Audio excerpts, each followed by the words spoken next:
A Bíblia diz em Atos 7:35 que o mesmo homem que rejeitou Moisés perguntou para Moisés: quem nomeou você a líder e juiz de Israel?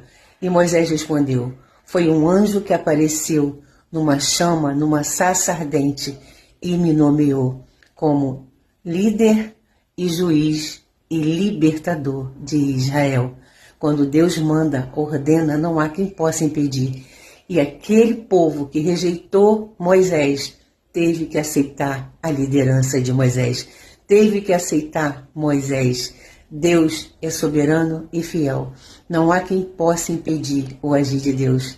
E todo aquele povo que rejeitou Moisés teve que aplaudir Moisés, teve que aceitar e se prostrar diante da liderança de Israel, de Moisés. Confia.